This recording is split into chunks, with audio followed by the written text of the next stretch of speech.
মোৰ জীৱনত 15 বছৰ চাকৰি কৰাৰ পাছত ইণ্টাৰভিউ টেবুলৰ দুয়োটা ফালৰ এক্সপেৰিয়েঞ্চ লোৱাৰ পাছত মই আপোনালোকক দুটা কথা কৈ দিওঁ। যিকোনো কোম্পানীয়ে সেই মানুহজনকে চাকৰি দিয়ে যিয়ে কাম কৰাত ভাল, কিন্তু প্ৰমোশ্যন সেইসকলকে দিয়ে যিয়ে কামৰ লগে লগে কমিউনিকেশ্যন স্কিলতো ভাল। এতিয়া এই কমিউনিকেশ্যন স্কিল মানে কি?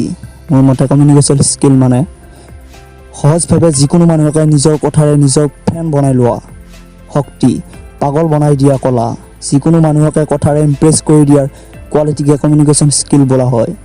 যাৰ কমিউনিকেশ্যন স্কিল ভাল হয় সেইবোৰে দলটোক মেনেজ কৰি ৰাখিব পাৰে, মানুহৰ মাজত হোৱা কাজিয়াবোৰ সহজভাৱে সমাধান কৰি দিব পাৰে, এটা ভাল বছ হ'ব পাৰে, মানে অলৰাউণ্ডাৰ। আপুনি যদি ভাবি আছে এইটো বস্তুৱে সদায় মই মাৰ খাই যাওঁ, এই কমিউনিকেশ্যন স্কিলৰেতো মই কম হৈ আছে, তো এই ভিডিঅ'টোত মই আপোনালোকক কৈ আছোঁ এটা এনেকুৱা ট্ৰিক্স যাৰ পৰা আপোনাৰ জীৱনটো সলাই যাব পাৰে। আৰু যদি আপুনি সেইসকল মানুহৰ ভিতৰত পৰে যাৰ কমিউনিকেশ্যন স্কিল বহুত ভাল, তেওঁলোকে এই ট্ৰিক্সটোৰ পৰা কমিউনিকেশ্যন স্কিল 10 গুণ বৃদ্ধি কৰিব পাৰে। এতিয়া প্ৰশ্ন হয় যে মোৰ ওচৰত এই ট্ৰিক্সটো ক'ৰ পৰা আহিল? বন্ধুসকল, কেইবছৰমান আগলৈকে মোৰ লগত এটা ভুল হৈ আছিল। মই ভাবিছিলোঁ যে মোৰ কমিউনিকেশ্যন স্কিল বহুত ভাল। এনেকুৱা মোৰ এইবাবে লাগিছিল যে যি ইণ্টাৰভিউতে দিছিলোঁ সকলোতে মই চিলেক্ট হৈ গৈছিলোঁ। মই যিয়ে প্ৰমোশ্যন বিচাৰিছিলোঁ সেইবোৰ পাই গৈছিলোঁ, কিন্তু এদিনাখন মোৰ এই ভুল বিচাৰটো এজন ছোৱালীয়ে ভাঙি চিঙি পেলাই দিলে। কেইবছৰমান আগতে মই মুম্বাইত এটা চাকৰিত জইন কৰিছিলোঁ আৰু তাত এজনী ছোৱালীক লগ পাইছিলোঁ, আৰু সেই ছোৱালীজনীক লগ পোৱাৰ পাছত ভাবিলোঁ যে মই ভাই চাহাব কি ভাল কমিউনিকেশ্যন স্কিল হয়। বন্ধুসকল, সেই ছোৱালীজনীক লগত এটা এনেকুৱা শক্তি আছিল যাৰ সহায়ত তেওঁ 5 মিনিটত যিকোনো মানুহকে ইমপ্ৰেছ কৰি দিছিল, লাগিলে সেইটো কাষ্টমাৰে হওক বা দোকানীয়ে হওক, লাগিলে সেইজন সন্মুখত থাকক বা ফোনতে থাকক। মই কেইদিনমান সেইটো চালোঁ যে কি সেইটো শক্তি য'ৰ পৰা তেওঁ সকলোকে ইমপ্ৰেছ কৰি আছে। শেষত এদিন মই সেই চিক্ৰেটটো পাই গ'লোঁ। যেতিয়া মই সেইটো ট্ৰিক্স মোৰ জীৱনত চেষ্টা কৰিলোঁ তেতিয়া ময়ো বহুত ভাল উত্তৰ এটা পাবলৈ ধৰিলোঁ, আৰু মই এদিন সেইটো ট্ৰিক্স আপোনাৰ লগত শ্বেয়াৰ কৰিব আহিছোঁ। এই ট্ৰিক্সটো দুটা পাৰ্ট আছে। প্ৰথমটো হ'ল যেতিয়াই কাৰোবাক লগ ধৰিব তেতিয়া সদায় সোধক হাউ আৰ ইউ, মানে কি খবৰ, এনেকুৱা কি কৰিব লাগে, কাৰণ ইয়াৰ পাছত আমাৰ এটা উদ্দেশ্য আছে যে সন্মুখত থকাজনেও এইটোৱেই সোধে। চ' যেতিয়া আপুনি সুধিব যে হাউ আৰ ইউ, তেতিয়া সন্মুখত থকাজনে আপোনাক সুধিব মোৰ ভাল, আপোনাৰ কেনেকুৱা, আৰু লগতে আপোনাকো সুধিব যে হাউ আৰ ইউ। যেতিয়া তেওঁ আপোনালোকক এইটো প্ৰশ্নই সুধিব তেতিয়া আপুনি সেইটো উত্তৰ দিব নালাগে যিবোৰ বহুত বছৰ আগৰ পৰাই শুনি আহিছোঁ, মই ভালে আছোঁ, আই এম ফাইন, ধন্যবাদ। আপুনি এনেকুৱাকৈ ক'ব নালাগে।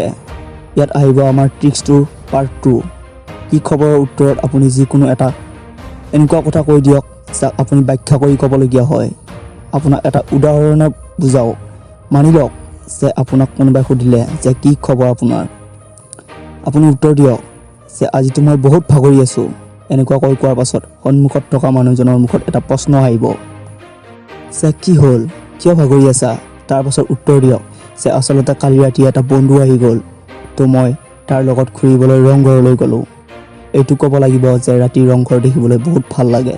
এই ট্ৰিক্সটোৰ কাম কি? এই ট্ৰিক্সটোৱে আপোনাক কথা পাতিবলৈ কথা উলিয়াই দিয়ে, আৰু যেতিয়া আপুনি প্ৰথমতে নিজৰ লগত খাপ খোৱা কথা কয় তো ইয়াৰ পৰা সন্মুখত থকাজনকো কথাবোৰক এটা সুবিধা পায় নিজৰ কথাবোৰ কোৱাৰ বাবে। সন্মুখত থকাজন আপোনাৰ লগত কমফৰ্টেবল অনুভৱ কৰে আৰু আপোনাৰ লগত মিলিব ধৰে। আৰু বিজ্ঞানে এইটো কয় যে যেতিয়া আপুনি কাৰোবাৰ লগত কমফৰ্টেবল হৈ যায় তেতিয়া আমি তেওঁলোকক ওচৰে পাজৰে থাকিবলৈ ভাল লাগে। এনেকুৱা মানুহবোৰৰ লগত আমি ভাল অনুভৱ কৰোঁ, আৰু এনেকুৱা মানুহৰ লগত আমি কথা শুনো আৰু তেওঁলোকে ইম্পৰ্টেঞ্চ দিওঁ। এই ট্ৰিক্সটো আৰু এটা এক্সাম্পল দিওঁ। মানি লোৱা কোনোবাই সুধিছে যে কি খবৰ, তেতিয়া আপুনি কওক যে আজিতো মই পূৰা জোচত আছোঁ, আৰু পুনৰ ব্যাখ্যা কৰি কোৱা যে আজি সন্ধিয়া IPLৰ মুম্বাই আৰু চেন্নাইৰ খেল আছে, আৰু আজিতো ৰোহিতো হিটত আছে, ফৰ্মত আছে, তো আজি বহুত মজা আহিব। আপুনি প্ৰথমটো কথা কোৱাৰ পাছত সন্মুখত থকাজনৰ কথালৈ ৰখি নাথাকে, বাছ 5 ছেকেণ্ড সময় ৰখি নিজৰ কথা কোৱাত আৰম্ভ কৰি দিয়ক। কাৰণ হ'ব পাৰে যে সন্মুখত থকাজনে কুৱেশ্যন সুধিবৰ বাবে মানা কৰি দিয়ে, কিন্তু আপুনিতো নিজৰ কাম কৰিব লাগিব। ভাবি লোৱা যে আপুনি ইণ্টাৰভিউ দিব গৈ আছে আৰু এই ট্ৰিক্সটোৱে ব্যৱহাৰ কৰে। চ' যেতিয়া ইণ্টাৰভিউৱাৰজনে সোধে হাউ আৰ ইউ, তেতিয়া আপুনি উত্তৰত ক'ব পাৰে যে আজি মই বহুত সুখী, আৰু এইটো ব্যাখ্যা কৰি কোৱা যেতিয়া মই কলেজত আছিলোঁ তেতিয়াৰ পৰাই মোৰ এটা সপোন আছিল যে মই বেংকত চাকৰি কৰোঁ, আৰু আজি মই আধা ৰাস্তাত ভৰি দিছোঁ আৰু আশা কৰোঁ যে মোৰ সপোনৰ চাকৰিটো মই চিলেক্ট হৈ যাওঁ। যদি আপুনি ইণ্টাৰভিউৱাৰজনক এইদৰে খুলি ক'ব পাৰে তেন্তে ইণ্টাৰভিউৱাৰৰ ওচৰত বহুত ভাল এটা চাপ যাব। চ' আপুনি বুজি পালে ন? কি খবৰৰ উত্তৰ এনেকুৱাকৈ দিয়ক যে তাৰ বিষয়ে আপুনি আৰু দুটা কথা বেছিকৈ ক'ব পাৰে, যাতে তাৰ পৰা আপুনি সন্মুখত থকাজনলৈ আৰু সন্মুখত থকাজন আপোনাৰ লগত মিলিব পাৰে। চেষ্টা কৰক যিকোনো কথা আপুনি কৈ আছে সেইবোৰ শুদ্ধকৈ কওক, কাৰণ তেতিয়া আপুনি হৃদয়ৰে ক'ব পাৰিব। যেতিয়া আপুনি এই ট্ৰিকটো বাৰে বাৰে ব্যৱহাৰ কৰিব তেতিয়া নিজে নিজে কথা কোৱা শিকি যাব। কৰি থাকোঁতে এইবোৰ আপোনাৰ অভ্যাস হৈ যাব। যিকোনো কথাই কওক, কিন্তু দুটা কথাৰ পৰা সদায় দূৰত থাকক।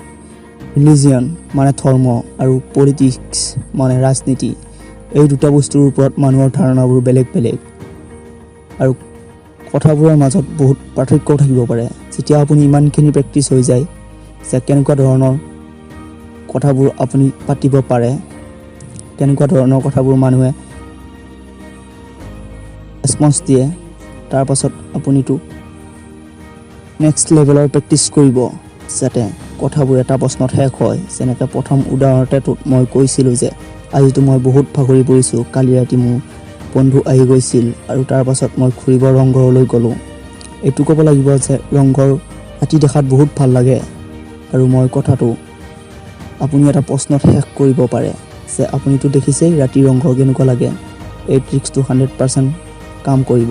মানুহৰ লগত অভ্যাস কৰি থাকক যাতে আপুনি আৰ্টিফিচিয়েল যেন নালাগে, যাতে এইটো আপোনাৰ ভিতৰৰ পৰা নেচাৰেলভাৱে ওলাই আহে। যিটো ছোৱালীক মই লগ পাইছিলোঁ সেইটো ছোৱালী আজি সেই কোম্পানীটোৰ CEO হৈ গৈছে। নিজৰ কোম্পানীৰ বাবে $millions ডিল কৰে। শেষত এই ভিডিঅ'টো চোৱাৰ পাছত আপোনাৰ অৱস্থা কি হৈছে কমেণ্ট কৰক, মই পঢ়িবলৈ ৰৈ আছোঁ। আৰু যদি ভিডিঅ' চাই ভাল লাগিছে তেনেহ'লে চেনেলটো নিশ্চয় ছাবস্ক্ৰাইব কৰিব আৰু ভিডিঅ'টো শ্বেয়াৰ কৰিব। ধন্যবাদ। জয় আই অসম।